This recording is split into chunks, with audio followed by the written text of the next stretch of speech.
Good day to you, ladies and gentlemen, and welcome to Film Focus episode 201, the trailer reviews for Mortal Kombat 2 and Tron Ares.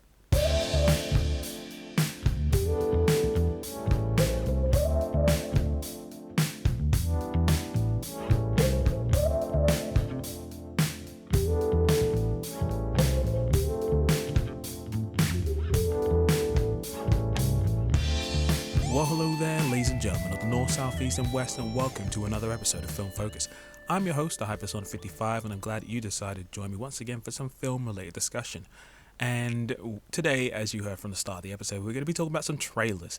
Now, these trailer reviews honestly should have been here a little sooner, but again, I've just had so much stuff going on outside of the podcast that I just had to push things down the road just a little bit. But yeah, we're going to be talking about the trailer for Mortal Kombat 2 that dropped a little while ago because I still have a fair amount of things to say about it. And if you were on Instagram or YouTube, you probably would have seen my short little immediate thoughts on it. But yeah, we're going to start with Mortal Kombat first because I have a fair amount to say about that. But Tron Ares, good gravy. My opinions on that film are complex, and I might have a future episode going into a bit more detail about that. But without further ado, let's jump into Mortal Kombat 2.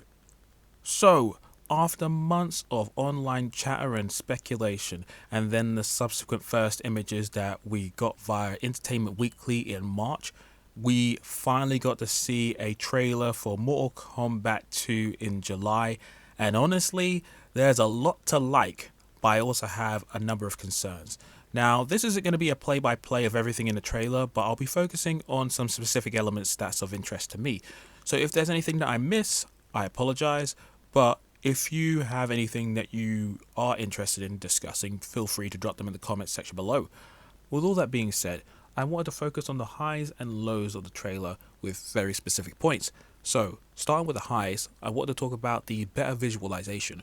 With Mortal Kombat 1, I thought they did pretty good with what they had in terms of the budget, but you could tell that it was made on the lower end because some of the CGI and some of the locations just felt a little smaller, and certain things didn't have the grand scale that you would like for a Mortal Kombat project.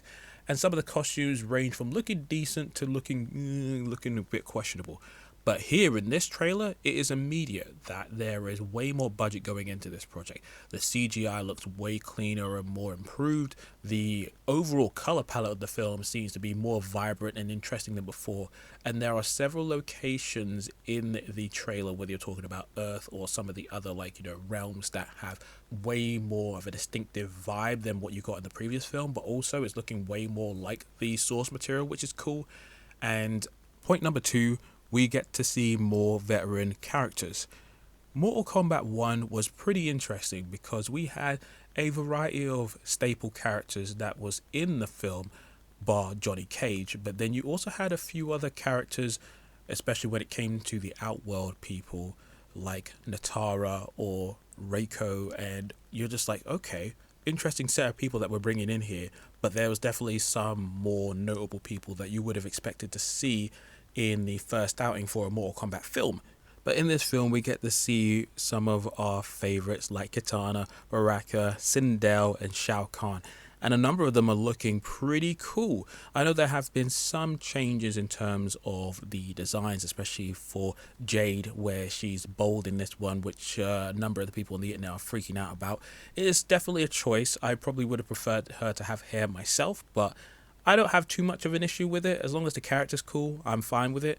But Shao Kahn is looking pretty cool. The way the shots have been presented in the trailers, he's looking pretty dramatic, pretty interesting, looking very badass, which is cool.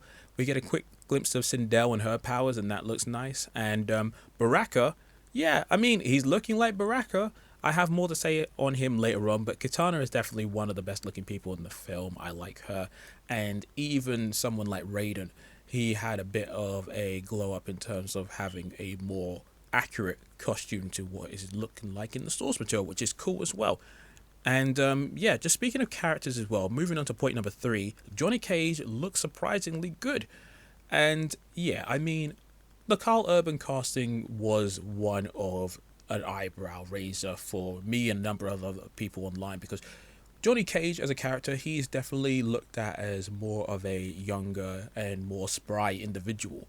So casting Carl Urban was a choice for sure, but the angle that they seem to be going at with the character in the trailers looks pretty interesting. Having him be a retired actor who is being recruited for the Mortal Kombat tournament, I'm like, okay, that's an interesting angle. I'm vibing with that. And he looks like he's inhabiting the elements of the character that seem accurate to me. And yeah, Carl Urban, he always puts in the effort when it comes to the films that he's in. That's why he ends up in so many different projects, whether it's in film or television. So far, I'm vibing with it and I'm liking what he's bringing to this. I'm just wondering what his interactions are going to be like with other members of the, Earthrealm cast, but also his interactions with, the Outworld people. How is he going to do in the tournament? Are they going to give him his, green glowy powers? Is he going to discover that as his arcana in the movie? Or is he literally just going to be more of a mortal that, can just fight in the tournament? There's a lot of different ways they could go with his character, especially considering his powers and where they went with, the origins of his abilities by the time you got to MKX. But so far, Carl Urban, he's looking cool. Also, point number 4, there's less Cole Young. Hooray! Now, I knew he was going to be back in this film in some way, shape or form, but it seems immediately clear that the people behind the film, or at least whoever cut the trailer, is aware of how much people didn't give a crap about Cole, and they have pushed that dude to the background. Save for about, I think, maybe 2 moments where I saw him in the background, he is nowhere in the center of any of these trailer moments. Everybody that's interacting or talking is either to do with Johnny Cage or Sonya or Shao Kahn, or you get to see some moments with Katana, Jade, and Baraka gets a whole moment to speak as well. But where's Cole Young? He's barely there. So hopefully that means that he's only going to play a small factor in the film, or even better yet, he gets killed. Now the thing is, don't get me wrong, I've got no beef against Lewis Tan. He was just dealt a bad hand when his character was introduced into the film. Having him be a sort of descendant of Scorpion is an interesting idea, but the way it was executed in the film was absolutely horrendous. His character brought nothing to it. He was the most plainest of white bread in terms of a character, and he did not deserve to take up all that screen time from everybody else. So the fact that he's been reduced, that's a good indication of what he may end up doing in the movie. So far, so good. And finally, with point number 5 in the highest section, the film seems more self-aware, varied, and less serious than before.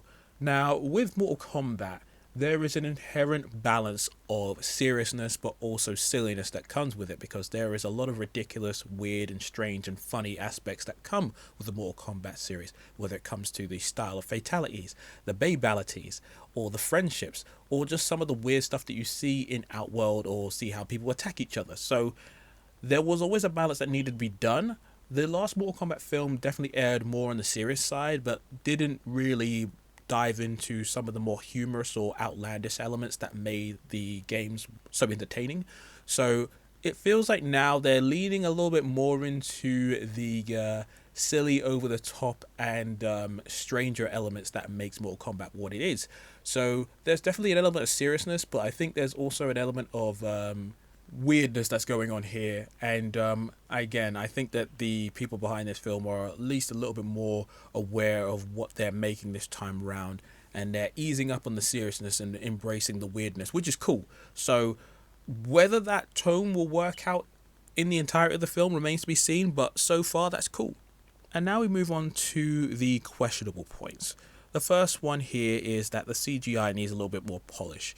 Now, obviously, it's the first trailer. We still got until October to see this film, but some of the visual effects was looking a little blurry, and there were certain things that definitely could use a little bit more refinement. Seeing what looked like Noob Saibot in the movie going up against Scorpion in what could possibly be the Netherrealm, that looked pretty cool, but Noob Saibot himself with the splitting ability, that looked a little blurry. And Baraka, I love Baraka as a character, but the way that they've done his face, it looks like it's similar to the Mortal Kombat 11 design, but just a little worse looking in terms of how his mouth moves and the way his teeth intersect when he's talking. It looks really odd. So I'm just like, I don't know about that. And then point number 2 is some of the costumes look a little bit like fancy cosplay. So when it comes to adaptations, there is naturally going to be some changes. Some costumes may not necessarily look as cool or as interesting in live action. But with the first Mortal Kombat film, it felt like there were tiny pieces of game aspects that was brought into the film, but there was a lot of it that was its own original thing. Whereas in this film now, we seem to have characters that have more accurate costumes, especially when it comes to people like Johnny Cage, Katana, and even now Raiden, who's looking way more like Raiden than he was in the previous film. Though Raiden himself, his costume looks a little off to me. It's, he looks like Raiden, but there's part of me that's looking at his costume like, I don't know, man.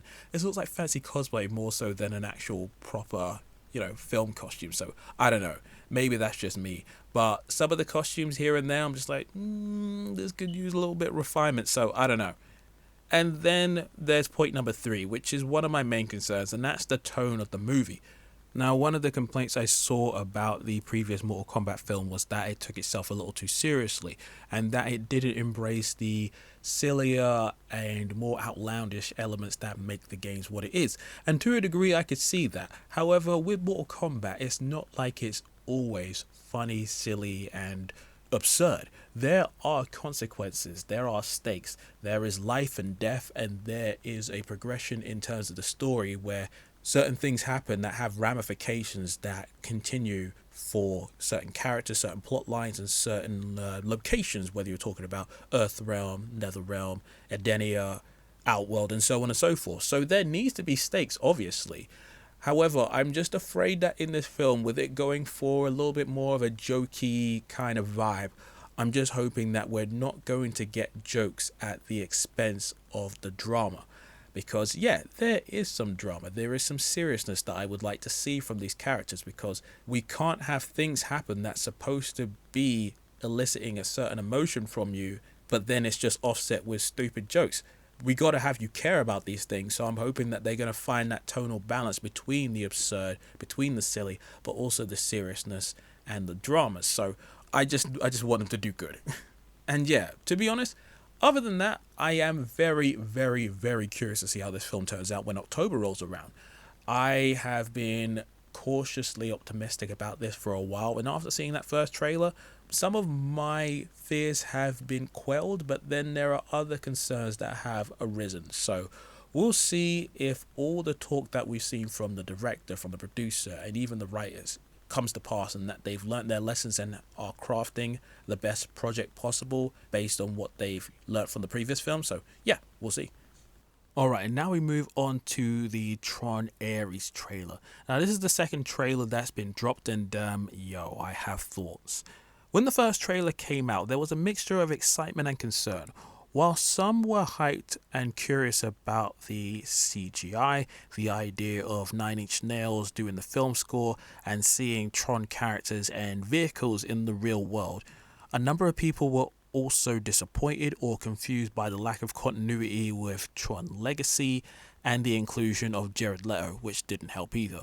For me, I liked the visuals of the first trailer and was intrigued by the idea of Tron coming into the real world, but I was concerned about the context of how they got from the digital world to the real world.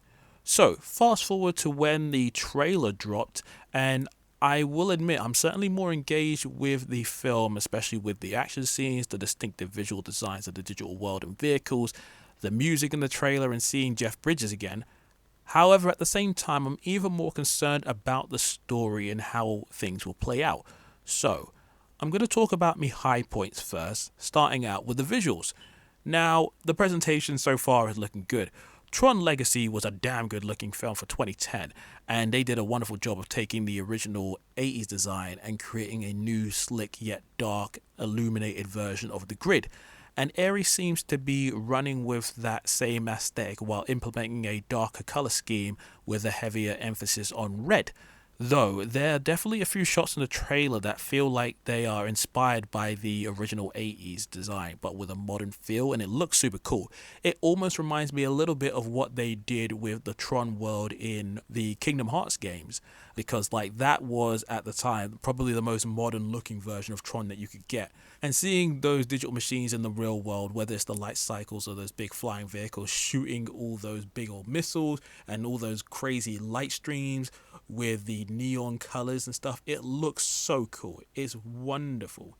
And the next point after that I liked was seeing Jeff Bridges again. Now, with the lack of continuity to Tron Legacy, just being able to see Jeff Bridges back makes me happy. Though it does call into question if this is a soft reboot or has any ties to the previous two Tron films. It does make you wonder, how is he here? Why is he here? And how does he get in contact with Ares? What is his purpose in the movie? I have a number of questions essentially. But seeing Jeff Bridges in this franchise, which he was obviously part of since the original in 1982, makes me happy. So I'm liking the vibe he's putting out there. We've only seen a tiny glimpse of him, but so far, so good. And moving on to my final point in the high section. Again, we have to talk about that Nine Inch Nails music, which I'm hoping is representative of what we're going to get in the film because it's sounding pretty cool. Now, no one can replace the god tier music that Daft Punk was able to put out there with the previous film. However, Nine Inch Nails, they are a pretty good replacement, and this seems like we're going for a much heavier, distorted, more aggressive sound. Now, I'm hoping that there will still be a balance of various electronic sounds with that classical orchestrated sound that Daft Punk were able to implement in the previous film.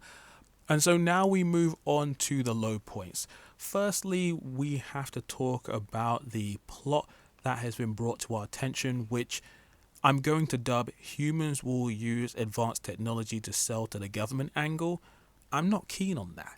Now, I've seen this in a number of projects here and there, but one of the ones that became pretty notable for me was when the Jurassic series came back with Jurassic World, and the idea that they were going to use the dinosaurs to have military application. I'm like, ugh. That was one of my least favorite aspects of that film.